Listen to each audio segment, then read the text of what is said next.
എല്ലാവർക്കും നമസ്കാരം. സ്വസ്ഥ മാനിഫെസ്റ്റേഷൻ ഹബിൻ്റെ പുതിയൊരു വീഡിയോയിലേക്ക് എല്ലാവരെയും സ്നേഹത്തോടെ സ്വാഗതം ചെയ്യുകയാണ്. ഇന്നത്തെ വീഡിയോയിലൂടെ ഞാൻ പരിചയപ്പെടുത്താൻ പോകുന്നത് 95-ാം സങ്കീർത്തനത്തിൻ്റെ പ്രാധാന്യമാണ്. സൃഷ്ടാവായ ദൈവം. നമുക്കറിയാം, നമ്മെയും ഈ പ്രപഞ്ചത്തെയും നാം കാണുന്ന എല്ലാറ്റിനെയും സൃഷ്ടിച്ചത് സൃഷ്ടാവായ ദൈവമാണ്. ആ സൃഷ്ടാവിനോട് നാം നമ്മുടെ ഉള്ളു തുറന്ന് പ്രാർത്ഥിക്കുന്ന ഓരോ ആവശ്യങ്ങളും അവിടുന്ന് കണ്ടില്ല എന്ന് വയ്ക്കുകയില്ല. നിങ്ങളുടെ ജീവിതത്തിൽ എന്തെങ്കിലും പ്രയാസങ്ങളോ പ്രശ്നങ്ങളോ നിങ്ങൾ അനുഭവിക്കുന്നുണ്ടെങ്കിൽ ഓർത്തുകൊള്ളുക, അത് മറ്റൊരു നന്മയ്ക്ക് വേണ്ടിയിട്ടാണ്.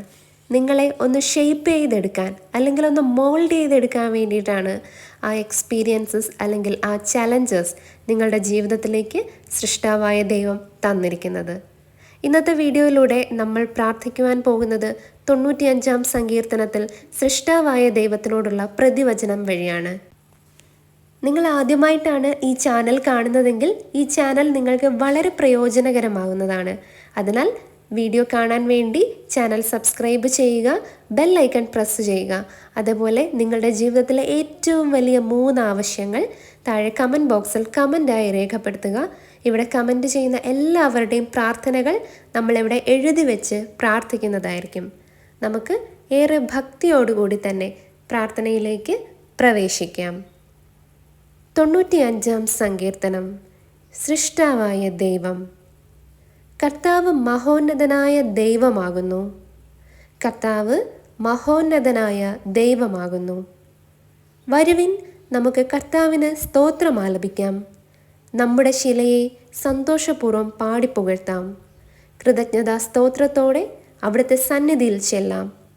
ആനന്ദത്തോടെ സ്തുതിഗീതികൾ ആലപിക്കാം. കർത്താവ് മഹോന്നതനായ ദൈവമാകുന്നു.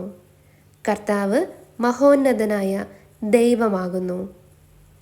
എന്തെന്നാൽ കർത്താവ് ഉന്നതനായ ദൈവമാണ്. എന്തെന്നാൽ കർത്താവ് ഉന്നതനായ ദൈവമാണ്. എല്ലാ ദേവന്മാർക്കും അധിപനായ രാജാവാണ്. ഭൂമിയുടെ അഗാധ തലങ്ങൾ അവിടുത്തെ കയ്യിലാണ്. പർവ്വത ശൃംഗങ്ങളും അവിടുത്തേതാണ്. സമുദ്രം അവിടുത്തേതാണ്. അവിടുന്നാണ് അത് നിർമ്മിച്ചത്. ഉണങ്ങിയ കരയെയും അവിടുന്നാണ് മെനഞ്ഞെടുത്തത്. കർത്താവ് മഹോന്നതനായ ദൈവമാകുന്നു. കർത്താവ് മഹോന്നതനായ ദൈവമാകുന്നു. കർത്താവ് മഹോന്നതനായ ദൈവമാകുന്നു. വരുവിൻ, നമുക്ക് കുമ്പിട്ടാരാധിക്കാം. വരുവിൻ, നമുക്ക് കുമ്പിട്ടാരാധിക്കാം.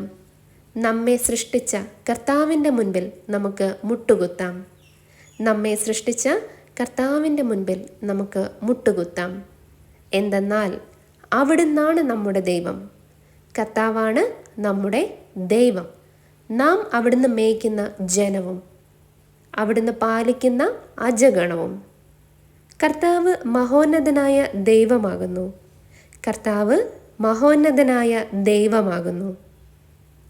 ഈ ഒരു വചനത്തിലൂടെ 95-ാം സങ്കീർത്തനത്തിലൂടെ കർത്താവ് മഹോന്നതനായ ദൈവമാകുന്നു എന്ന് നമ്മൾ പാടി പാടി പുകഴ്ത്തുമ്പോൾ ദൈവത്തിന് നമ്മോടുള്ള സ്നേഹം, വാത്സല്യം വർദ്ധിക്കുകയാണ്.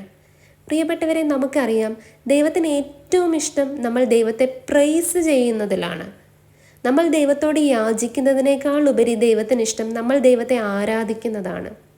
പലപ്പോഴും പഴയ നിയമത്തിൽ നമുക്ക് കാണാൻ സാധിക്കും, ദൈവം ഒരു ജനത്തെ വെറുക്കുന്നത് അവർ അന്യദേവന്മാരെ ആരാധിക്കുമ്പോഴാണ്, അല്ല എന്നുണ്ടെങ്കിൽ തെറ്റുകളുടെ പിന്നാലെ പായുമ്പോഴാണ്. ഇവിടെ ദൈവമായ കർത്താവ് ആഗ്രഹിക്കുന്നത് ദൈവത്തെ നാം സ്നേഹിക്കുവാനും ആരാധിക്കുവാനുമാണ്. ഇവിടെ ഈ ഒരു വചനം വഴി കർത്താവ് മഹോന്നതനായ ദൈവമാകുന്നു എന്ന് പറയുന്നത് വഴി ദൈവമാണ് ഏറ്റവും ഉന്നതൻ, ദൈവത്തിന് കീഴെയാണ് ബാക്കി എല്ലാ ജീവജാലങ്ങളും എന്ന് നമ്മൾ പറയാതെ പറയുകയാണ്. മറ്റൊരു സൃഷ്ടിയെയും ഞാൻ ആരാധിക്കുന്നില്ല. എൻ്റെ ആരാധനാപാത്രം എന്നെ സൃഷ്ടിച്ച സൃഷ്ടാവായ ദൈവം മാത്രമാണ് എന്ന് നമ്മൾ ഏറ്റുപറയുകയാണ്. ഈ ഒരു സങ്കീർത്തനം ചൊല്ലുമ്പോൾ നിങ്ങളുടെ ജീവിതത്തിലെ ഏറ്റവും വലിയ 3 ആവശ്യങ്ങൾ നിങ്ങൾ എഴുതി വെച്ച് പ്രാർത്ഥിച്ചു നോക്കൂ. ഉറപ്പായും നിങ്ങൾക്കതിന് ഫലം ലഭിക്കും. എഴുതുമ്പോൾ വെള്ള പേപ്പറിൽ നീല നിറത്തിലോ പച്ച നിറത്തിലോ മഷിയുള്ള പേന ഉപയോഗിച്ച് നിങ്ങൾ എഴുതാൻ വേണ്ടി ശ്രമിക്കുക.